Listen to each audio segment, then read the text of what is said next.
Hi guys, इस video में हम लोग बात करेंगे जो भी स्टूडेंट्स आप लोग अगर एआई और एमएल में अपना कैरियर बनाने के लिए सोच रहे हो तो आप लोग को किस तरीके से स्ट्रैटेजी बनानी चाहिए एआई और एमएल में जाने के लिए, उसके बारे में डिटेल्स में जानेंगे। एआई और एमएल में डिफरेंस क्या है, एआई और एमएल के कैरियर ऑप्शंस क्या अवेलेबल है, आगे स्कोप्स कितना है, सैलरी पैकेजेस कितने होंगे, इसमें एडवांटेज और डिसएडवांटेज जानेंगे एआई और एमएल का। जैसे काफ़ी लोगों के बीच में ये रहता है कि ये एआई जैसे ही आएगा तो जॉब्स रिप्लेस करेगा, तो लाइक इसमें क्या एडवांटेज है क्या डिसएडवांटेज है उसके बारे में जानेंगे। इस समय पे भी एआई और एमएल का किस तरीके से यूजेस हो रहे हैं इंडस्ट्रीज में वो भी मैं बताऊंगा आप लोग को। और ये भी हम जानेंगे कि आगे जाके एआई और एमएल किस तरीके के काम करेगा। और इसमें देखेंगे ये भी, जैसे लाइक आप रोबोट्स वगैरह भी देखते हो, मूवीज जो देखे थे उसमें देखते हो कि एआई जो होता है वो सेविंग भी है और वहाँ पे डिसएडवांटेज के तौर पे भी दिखाया जा रहा है। तो उसमें भी हम देखेंगे कि एआई और एमएल को क्या बाइस्ड और अनबाइस्ड किया जा सकता है। ये सारे डिटेल्स में जानने वाला है, ठीक है। और साथ में ये भी जानेंगे कि आपको क्या क्या प्रोग्रामिंग लैंग्वेजेस पढ़ना पड़ेगा जिससे कि आप एआई और एमएल के लिए तैयार हो सकते हो उसमें अपने कैरियर को बनाने के लिए। अब बात करते हैं एआई और एमएल में डिफरेंसेस क्या है। काफ़ी यूनिवर्सिटीज जो हैं वो कंप्यूटर साइंस एंड इंजीनियरिंग के अंदर जो स्पेशलाइजेशन है उसमें एआई के लिए अलग से डिग्री देते हैं और एआई एंड मशीन लर्निंग के लिए अलग से देते हैं। ये आपके ऊपर होता है कि आप एआई के साथ जाना चाहते हो या एआई एंड मशीन लर्निंग के साथ जाना चाहते हो। बट आपको समझाते हैं हम आपको यहाँ पे, एआई अपने आप में एक वास्ट चीज़ है और एआई के सब डोमेन होता है मशीन लर्निंग। जिस तरीके से एक रोबोट्स है, तो रोबोट्स भी एक पार्ट है एआई का। तो एआई को आप अगर केवल परस्यू करते हो तो आप सारा चीज़ों को कवर अप करते हो, लेकिन एआई एंड एमएल को भी करते हो अगर, तो भी आप यहाँ पे ओवरऑल नॉलेज ग्रैप्स करते हो। बट यहाँ पे मशीन लर्निंग पे ज़्यादा फोकस हो जाता है। तो मशीन लर्निंग और एआई में डिफरेंस क्या हो गया, जैसे मशीन लर्निंग क्या काम करता है कि आप इसको डाटा के बेसिस पे ट्रेन तो करते हो, लेकिन ये किसी पर्टिकुलर टास्क के लिए करते हो। बट यहाँ पे एआई को जब करते हैं ना, तो एआई को इस तरीके से ट्रेन की जाती है कि कुछ समय बाद जाके वो खुद से भी डिसीजन लेने लगते हैं। मतलब अगर कोई चीज़ बदल के आ रहा है उनके पास कोई टास्क या डाटा में कुछ चेंजेस आ रहे हैं, तो भी वो समझ जाएगा कि इस पे हमें क्या रिस्पॉन्स करना है। जैसे आप रोबोट्स के लिए जाते हो, सोफिया आपने रोबोट सुना होगा, तो रोबोट्स में क्या होता है, उनसे जब बात करते हो आप तो वो फेशियल एक्सप्रेशन के साथ आपको जवाब देते हैं। मतलब आपका वॉइस रिकॉग्नाइजेशन किया, आपका फेशियल रिकॉग्नाइजेशन किया और एक्सप्रेशन भी दिया। तो ये थोड़ा स्मार्ट हो गए। बट मशीन लर्निंग में क्या होगा कि कोई भी रिपीटेटिव काम होता है, जैसे लाइक कि कोई ऑफिस का टास्क हो गया जो बार बार करना पड़ रहा है, तो उसमें उनको ट्रेन की जाती है और वो जो है उस टास्क को जो है, जो ह्यूमन एफर्ट लगाते हैं उस जगह पे, वो टास्क को वो 24/7 करते रहेंगे और वो केवल रिपीटेटिव टास्क करेंगे। उसमें थोड़ा सा भी चेंज आ गया तो शायद कंफ्यूज हो सकते हैं। मशीन लर्निंग में ये होता है। लेकिन वही मशीन लर्निंग को ज़्यादा अगर हम डिटेल्स दे देते हैं तो वो स्मार्ट ज़्यादा हो जाता है और उसे एआई टर्म दे दी जाती है, ठीक है। तो इस ये तो डिफरेंस रहा। अब बात करते हैं एआई और एमएल का एडवांटेज एंड डिसएडवांटेजेस क्या है। आप में से काफ़ी स्टूडेंट्स सुने होंगे कि जिस तरीके से शुरुआत में कंप्यूटर्स आया था, तो इंडिया या किसी भी जगह पे पहली बार कंप्यूटर्स आया था तो लोगों ने ये सोच लिया था कि कंप्यूटर्स आ रहा है तो शायद ह्यूमन एफर्ट को रिप्लेस कर देगा। मतलब लोगों के काम को जब कंप्यूटर करने लगेगा तो हम जो ह्यूमंस है वो बेरोजगार हो जाएंगे। और हालांकि ये सब चीज़ें होता भी है। जब कंप्यूटर्स आ जाए और वो 24/7 काम करने लगे तो ऑब्वियसली ह्यूमन का जो वहाँ पे काम है वो कम हो जाता है या उनको कहीं और रिप्लेस करना पड़ जाता है। लेकिन जिस तरीके से अगर टेक्नोलॉजी आता है तो उनको मैनेज करने वाले वर्कफोर्स चाहिए होते हैं, तो वो अगर किसी काम को हटा रहे होते हैं तो दूसरी तरीके से हमें वहाँ पे उसको मैनेज करने के लिए भी वर्कफोर्स की जरूरत पड़ती है। सेम वे एआई और एमएल का एडवांटेज एंड डिसएडवांटेजेस भी है। अगर एडवांटेजेस की बात करें तो ये काम को बहुत ही एक्यूरेसी के साथ काम कर सकता है। यहाँ पे ह्यूमन मिस्टेक होने की जरूरत नहीं है। तो ये एक्यूरेसी तो परफॉर्म करते ही हैं, लेकिन यहाँ पे ये 24/7 काम कर सकते हैं क्योंकि ये मशीन है, इनको थकने की जरूरत नहीं है, ना किसी तरीके का बहाने की जरूरत है। तो 24/7 काम कर सकते हैं। एंड साथ में ये भी रहेगा कि जब एआई अगर एक बार हम लोग किसी डाटा के ऊपर इनको सिखा देते हैं और वो चीज़ें करते रहते हैं, तो ये इम्प्रूवमेंट भी काफ़ी ज़्यादा करेंगे। मतलब लाइक कि अगर आपने कोई डाटा सेट पे इनको सिखा देते हो ना, तो वो अपने एल्गोरिथम को उसी के हिसाब से अपने आप में इम्प्रूव करते रहेंगे और वो ज़्यादा से ज़्यादा बेटर आंसर्स आपको दे सकते हैं या काम को इम्प्रूव कर सकते हैं। ये भी एक एडवांटेजेस है। हालांकि यहाँ पे कुछ डिसएडवांटेजेस भी हैं कि आपको जो है यहाँ पे आप देखोगे जब एआई आएगा तो वो जो काफ़ी जो काम रिपीटेडली हो रहा है, उस काम को जो एआई कर रहा लोग कर रहे थे अभी तक, वो अब एआई करने लगेगा, तो उस जगह पे लोगों की काम ज़रूरत नहीं पड़ेगा। लेकिन यहीं पे जब देखा जाए तो एआई जब आ रहा है तो एआई को भी मैनेज करने के लिए लोग चाहिए होते हैं।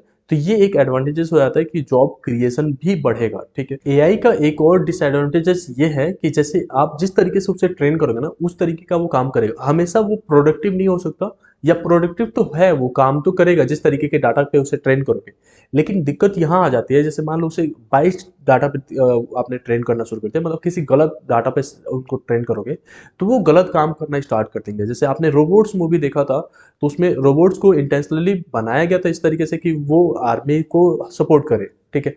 लेकिन उसमें आपने देखा था कि लास्ट में उसको जब उसमें डाटास को चेंज कर दिया गया, तो वो ह्यूमन के ऊपर ही अटैक करना शुरू कर दिया था रोबोट्स, ठीक है। वो खुद को ही इम्प्लीमेंट करने लगे थे, खुद को बनाने लगे थे। तो ये यहाँ पे डिसएडवांटेजेस भी है, मतलब जिस तरीके के डाटा पे उनको आप वो करते हो, ट्रेन करोगे, वो उस तरीके का रिस्पॉन्सेस आपको देने लगेंगे। मतलब आपने एब्यूसिव डाटा पे वो करने लगे कि इस तरीके का अगर डाटा आता है तो आपको एब्यूसिव लैंग्वेजेस उनको देना है, तो या बोलना है सामने, तो वो वैसा करने लगेंगे कि आपने ये डाल दिया कि इस तरीके का डाटा आ रहा है तो आपको उसे डिलीट मार देना है, तो वो डिलीट मारता चला जाएगा, ठीक है। तो ये भी एक इशू है। और यहाँ पे एक और चीज़ होता है, थोड़ा सिक्योरिटी भी इशू होता है, मतलब वो आपके पर्सनल डाटा को भी कॉम्प्रोमाइज़ कर सकता है। आप में से काफ़ी स्टूडेंट चैट जीपीटी का नाम सुना होगा, जहाँ पे आप कोई क्वेरी करते हो, कोई क्वेश्चंस या होमवर्क के लिए आप कुछ सर्च करते हो, या किसी भी तरीके के एग्जाम्स के प्रिपरेशन के लिए कोई क्वेश्चंस वहाँ पे पूछते हो, तो वो एग्जैक्ट आंसर आपको दे देता है, जो कि लाइक एक लगता है कि किसी टीचर ने लिख के आपको आंसर दिया हुआ है, ठीक है। ये चीज़ें भी एआई का ही बेस्ड है, मतलब वो आपको समझता है कि क्या आपको चाहिए, और उसके बेसिस पे आपको एक जो है स्पेसिफिक डिस्क्रिप्शन के साथ आंसर दे देता है, और आप जितने पॉइंट्स मांगते हो उतने पॉइंट्स के आंसर दे देता है। लेकिन यही चीज़ अगर गूगल्स के साथ देखा जाए, तो गूगल में अगर आप कोई चीज़ सर्च करते हो तो आपको लिंक पे क्लिक करना पड़ता है, फिर अंदर जाते हो तो आपको पता नहीं क्या क्या मिलता है। तो यहाँ पे भी देखो, चैट जीपीटी जो था वो एआई मॉडलिंग पे तैयार की जा रही है, तो वहाँ पे भी इस तरीके के आपको रिजल्ट मिल रहा है। तो इसका ये एडवांटेजेस भी है कि आपका टाइम जो है वो बच रहा है, ठीक है। तो अब इसको जो है गूगल के हिसाब से, गूगल की तरफ से सोचा जाए तो ये उनके लिए डिसएडवांटेज होगा, क्योंकि गूगल पे डायरेक्टली लोग सर्च करने का काम कर रहे हैं, और डायरेक्ट आके अगर किसी तरीके का क्वेरीज करना है तो वो चैट जीपीटी से कर रहे हैं, ठीक है। अब बात करते हैं कुछ रियल वर्ल्ड एग्जांपल्स को लेके। आप में से काफ़ी स्टूडेंट ने सिरी यूज़ किया होगा, गूगल असिस्टेंट यूज़ किया होगा, या एलेक्सा यूज़ किया होगा। ये सब के सब मॉडल जो है नेचुरल लैंग्वेज प्रोसेसिंग पे काम करते हैं, एनएलपी पे। और इसमें आप देखोगे तो जो भी कमांड्स आप देते हो उसकी बेसिस पे वो आपको आंसर देते हैं। गूगल असिस्टेंट का यूज़ करते हो तो इसमें बताते हो कि ये गाना प्ले कर दो या इसको कॉल कर दो, तो वो करता है, ठीक है। तो ये भी आपके वॉइस रिकॉग्निशन सिस्टम पे बेसिस पे काम करता है, और ये जो है आपकी वॉइस को रिकॉग्नाइज करके आपका फ़ोन भी अनलॉक कर सकता है। इस तरीके से ये काम कर रहा है, ठीक है। इसी तरीके से अगर दूसरे एग्जांपल्स की बात करें, आपने फेसबुक का काफ़ी यूज़ किया होगा। आप देखते हो कि कोई दोस्त आपका फ़ोटो डाल देता है, तो वहाँ पे फेसबुक अपने आप सजेस्ट करने लगता है कि ये बंदा हो सकता है, मतलब आप हो सकते हो, और आपका नाम वहाँ पे सजेशन में आ जाता है। तो इस बेसिस पे भी आपका यहाँ पे भी एआई का यूज़ हो रहा है, जो कि ट्रेनिंग इस तरीके से हो रही है। ऐसे और भी एग्जांपल्स हैं, जैसे आप में से काफ़ी स्टूडेंट जो गूगल से आप सर्च करते हो, तो आप जो चीज़ें सर्च किए होते हो तो आपको दिखता है कि ये चीज़ें हर जगह आपको रिकमेंड होने लगता है।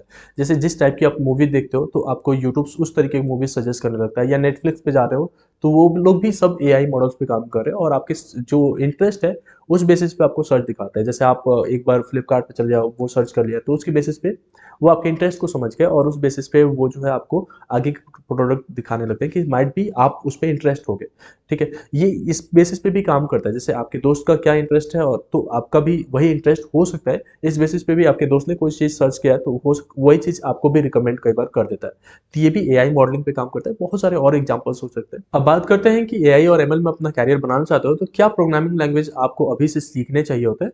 जैसे पाइथन है और आर लैंग्वेज है, इस पे आपको ग्रास्प अपना बनाना पड़ता है, क्योंकि पाइथन के पास जो है ना फ्रेमवर्क्स एंड लाइब्रेरीज बहुत ज़्यादा होते हैं। तो इसका यूज़ जो है एआई को डेवलप करने, एआई मॉडल्स को डेवलप करने में ज़्यादा यूज होता है, ठीक है। साथ में आप जावा प्रोग्रामिंग भी सीख सकते हो, सो डेट कि आप डाटा स्ट्रक्चर्स एंड डाटा के एनालिटिक्स को समझ सको, ठीक है। क्योंकि कोई भी एआई के मॉडल को तैयार करने के लिए डाटा को ही समझना बहुत जरूरी होता है। वो डाटा बेस पे ही उनको सिखाया जाता है, ठीक है। तो ये जरूरी है। अगर आप क्लास 12th में हैं तो अभी से आपका मैथ्स स्ट्रॉन्ग होना चाहिए, और मैथ्स के क्वेश्चंस को ज़्यादा कीजिए। एंड इसमें काफ़ी सारी यूनिवर्सिटी जो है स्पेशलाइज वे में एआई और एआई एमएल का कोर्सेज देते हैं, जैसे मैंने पहले बताया। तो उस बेसिस पे भी आप उसमें एनरोल कर सकते हो और अपना कैरियर बना सकते हो। और इसमें आपको जो है सैलरी पैकेजेस की अगर बात करें, किस तरीके से आगे ग्रोथ मिलेगा आपको, तो ये तो है कि एआई और एमएल का आगे डिमांड बहुत ज़्यादा है, और ये चीज़ें आगे बूम होते ही जा रहा है, हर समय पे चीज़ें बढ़ते ही जा रहे हैं। तो इसमें डिमांड ज़्यादा है। अगर बात करें सैलरी एंड स्कोप्स के बारे में, तो सैलरी इसमें इंडिया में जो वैरी अभी कर रहा है प्रेजेंट टाइम पे, वो 6 लाख से लेके 16-17 लाख तक जा रहा है। लेकिन वो स्टार्टिंग सैलरी में मैं आपको बता रहा हूँ, वो डिपेंड करता है कि आप किस तरीके के कॉलेज से कर रहे हो, टियर 1, टियर 2 और टियर 3 से। और स्कोप्स की बात करें तो जिस तरीके से एआई मॉडलिंग पे काम हो रही है और जिस तरीके का डिमांड है उस तरीके से आगे इसका स्कोप्स बहुत ज़्यादा है, तो आप इसमें अपना कैरियर परस्यू कर सकते हो। किसी भी रिकॉग्नाइज्ड बोर्ड से आप जो है अपना डिग्री इसमें कंप्लीट कर सकते हो। साथ में लर्निंग प्लेटफॉर्म की बात करें तो बहुत सारे ऑनलाइन ट्यूटोरियल्स हैं, सर्टिफिकेशंस भी होते हैं। आप उसके थ्रू अपना जो है जर्नी स्टार्ट कर सकते हो। कुछ इंटर्नशिप के लिए अप्लाई कर सकते हो, जो अलग-अलग इंस्टीट्यूशंस इंटर्नशिप भी आपको ऑफर करते हैं। तो आप इंटर्नशिप के लिए कर सकते हो। कुछ रियल प्रोजेक्ट्स पे आप काम कर सकते हो, जैसे लाइक चैटबॉट्स वगैरह तैयार करना, या किस तरीके से आप हेल्पफुल वो बना सकते हो, लाइक इमेज रिकॉग्निशन सिस्टम कैसे होता है। ये सारी चीज़ों पे काम करोगे तो आपको ज़्यादा ग्रास्प मिलेगा और एक्चुअल में आप एआई और एमएल के लिए तैयार हो जाओगे। ठीक है, होपिंग दैट आपको ये वीडियो पसंद आया होगा। Thank you so much.